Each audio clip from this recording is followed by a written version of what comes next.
Saudara, debat Capres ketiga soal pertahanan, keamanan geopolitik dan hubungan internasional Minggu malam masih jadi perbincangan hangat. Gaya, penampilan hingga jawaban para capres jadi sorotan hingga paling dicari di media sosial. Seperti yang dilakukan ketika era Bung Karno pada waktu itu, Ali Sastroamidjojo, apa yang dikerjakan? Merangkul semua. Membawa apa yang menjadi agenda selatan-selatan, bukan menceritakan agenda kita. Semua orang bisa baca di Google tentang apa yang kita kerjakan. Tapi kalau kita menjangkau pemimpin-pemimpin selatan-selatan dan presiden menjadi panglima diplomasi, bukan sekedar hadir di forum-forum menjadi salah satu penonton, salah satu hadirin, tapi datang ke sana membawa ini agenda selatan-selatan. Apa misalnya? Kita berhadapan dengan climate crisis. Kalau benar masuk akal, saya setuju. Kalau ngomong-ngomong ya kumaha. Ya, jadi leadership apakah negara, apakah perorangan, tapi terutama juga negara harus dengan contoh ingarso sung tulodo. Kita mau mimpin, kita mau bawa agenda, kita mau cerita itu cerita, omon, ya. Tak bisa.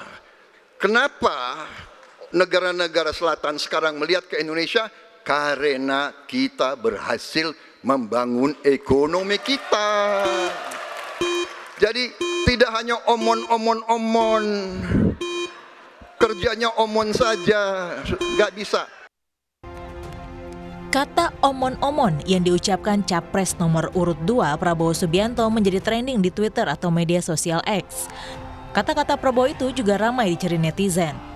Kata omon-omon muncul saat Prabowo merespon pertanyaan di debat soal hubungan internasional.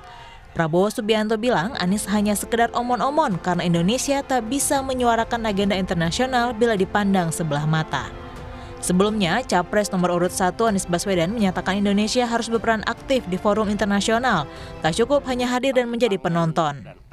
Drone Emprit menilai kata omon-omon membawa dampak positif bagi Prabowo Subianto. Dari analisis data volume percakapan di Twitter, Anies masih mendominasi sebesar 42%, lalu Prabowo 28% dan Ganjar 30%. Sentimen positif terhadap Anies sebesar 76%, sementara sentimen negatif 14%. Komentar negatif Prabowo lebih besar jika dibandingkan komentar positifnya, negatif 54% dan positif 40%. Sementara itu, sentimen positif Ganjar sebesar 72% dan negatif sebesar 11%. Litbang Kompas juga merilis hasil jajak pendapat yang dilakukan saat debat berlangsung hingga selesai Minggu malam. Penilaian kandidat Capres berdasarkan cara menjawab pertanyaan dengan lancar dan jelas, Anies dan Ganjar imbang di angka 7,4 dari penilaian skala 10. Sementara Prabowo di angka 6,9. Dalam kategori penilaian menguasai permasalahan, Ganjar paling unggul sebesar 7,4, lalu Anies 7,2 dan Prabowo 6,9.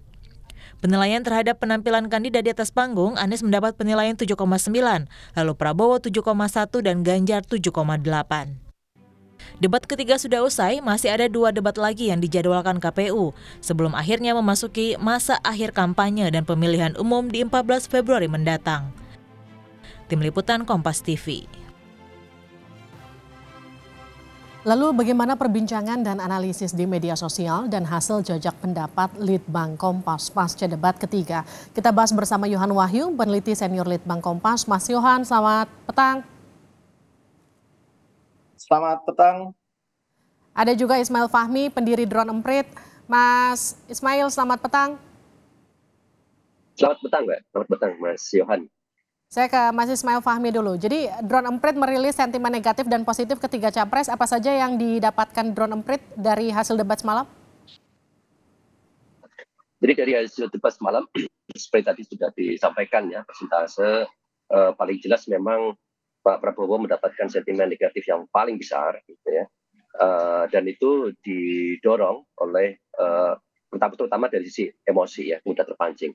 Omon-omon itu memberikan dampak positif juga ya, karena memberikan percakapan yang sifatnya jenaka ya. Tapi di sisi yang lain, omon-omon itu dilihat sebagai bentuk ekspresi yang mudah terpancing. Kemudian ada yang menilai, oh ini seperti apa ya, omong tapi nggak bisa jadi omon ya, seperti mungkin kena stroke atau apa. Ada yang menilai seperti itu juga. Jadi itu berdampak berdampak secara negatif.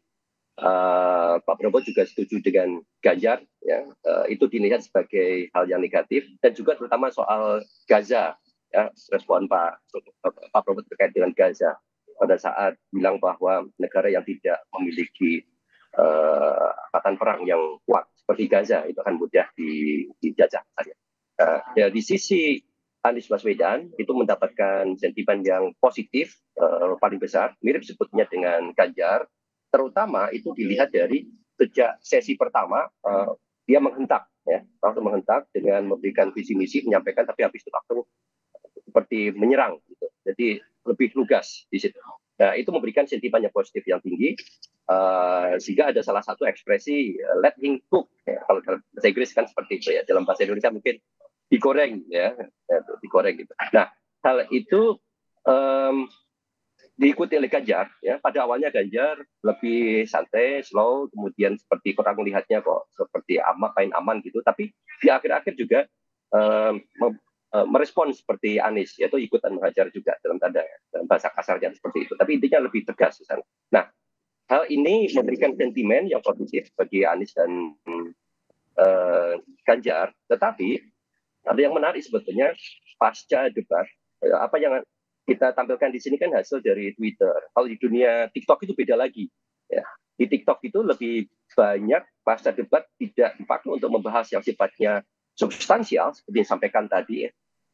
Di Twitter masih banyak pembahasan lebih substansial, meskipun yang superficial juga banyak. Tetapi di TikTok lebih ke melihat perasaan. Jadi kayak ketika Pak Prabowo tampil nilai skornya itu rendah tadi, ya, tetapi dinarasikan sebagai sosok yang kena serangan, ya, serangan rame-rame. Itu istilahnya apa ya? Jadi victim macam itu. Jadi itu menimbulkan emosi. Ternyata banyak netizen itu memperlihatkan video mereka lagi menangis, lagi kasihan sama Pak Prabowo gitu. Jadi malah bukannya membuat mereka berubah pikiran untuk tidak mendukung Prabowo. Di situ saya lihat mereka malah makin kuat gitu, ya. Jadi di antara mereka yang sudah mendukung, sepertinya debat ini tidak banyak melakukan perubahan. Menang atau kalah di dalam debat itu semakin menguatkan mereka. Gitu. Kalau Mas Yohan sendiri di Litbang Kompas melakukan jejak pendapat saat debat berlangsung, seperti apa metodenya dan hasilnya bagaimana, Mas Yohan? Iya, sebenarnya yang disampaikan Mas Fahmi tadi sebenarnya juga terbaca ya dari hasil jajak pendapat Kompas. Setidaknya polanya sama. Misalnya dari segi penilaian responden terhadap penampilan ketiga capres kita. Ada tiga isu yang sebenarnya kita tanyakan, dari bagaimana cara menjawabnya dari calon presiden itu, bagaimana penguasaan permasalahannya, dan yang ketiga adalah penampilan secara umum. Rata-rata memang Anies dan Ganjar relatif lebih tinggi penilaiannya dibandingkan Pak Prabowo. Misalnya secara umum penampilan kandidat di atas panggung debat itu, ya, Pak Anies meraih angka 7,9, jadi skor gitu, ya. Kita minta responden kasih skor. Sementara Pak Ganjar juga hampir sama, 7,8. Dan Pak Prabowo paling rendah 7,1 dibandingkan Pak Anies dan Pak Ganjar. Hal yang sama juga ketika kita tanya soal kepuasan penampilan secara umum, ya, ke responden, apakah puas dengan penampilan Pak Anies, puas dengan penampilan Pak Prabowo dan penampilan Pak Ganjar, itu 71,4% itu menyatakan puas pada penampilan Pak Anies. Ke Pak Ganjar juga sama, 79,7%, ya, relatif lebih tinggi. Tapi ke Pak Prabowo sangat rendah, 48,9%. Tingkat kepuasannya responden terhadap penampilan secara umum Pak Prabowo di debat ketiga semalam. Artinya memang polanya tidak jauh berbeda, ya, dengan respon netizen di sosial media, bagaimana kemudian Pak Anies dan Pak Ganjar ini relatif mendapat persepsi yang cukup lebih tinggi dibandingkan Pak Prabowo untuk beberapa isu tadi, ya, 3 isu dan pernyataan ketiganya, dan kemudian penilaian responden secara umum bagaimana kepuasan mereka terhadap penampilan 3 sosok capres ini di debat ketiga semalam. Dan apakah kemudian menurut Anda akan mempengaruhi elektabilitas ketiganya? Di pertanyaan kami, ini juga pertanyaan yang sama kita tanyakan di jajak pendapat di debat pertama dan debat kedua kemarin. Rata-rata sebenarnya cukup rendah, ya, orang yang menyatakan atau mengaku akan mengubah pilihan, ya. Rata-rata di angka 10% responden yang menyatakan bahwa debat ini akan menjadi pertimbangan mereka untuk mengubah pilihan. Jadi memang tidak ada faktor yang cukup besar gitu ya, mampu debat ini mengubah pilihan. Ini hanya menguatkan pilihan masing-masing saja. Pemilihnya Pak Prabowo, Pak Anies, dan Pak Ganjar semakin kuat. Sementara dari sisi swing voter atau undecided voter, ini juga masih menimbang-nimbang, mengkalkulasi gitu ya. Baik. Tapi setidaknya 10% itu angka yang menjadi angka harapan ya bagi semua calon presiden untuk bisa menarik simpati dari pemilih, tidak saja dari undecided voter, tapi dari masing-masing pemilih capres ini kan punya potensi swing voter juga gitu, Vivi. Terima kasih Mas Yohan Wahyu, terima kasih juga Mas Ismail Fahmi sudah bergabung di Sapa Indonesia Malam, sehat-sehat selalu.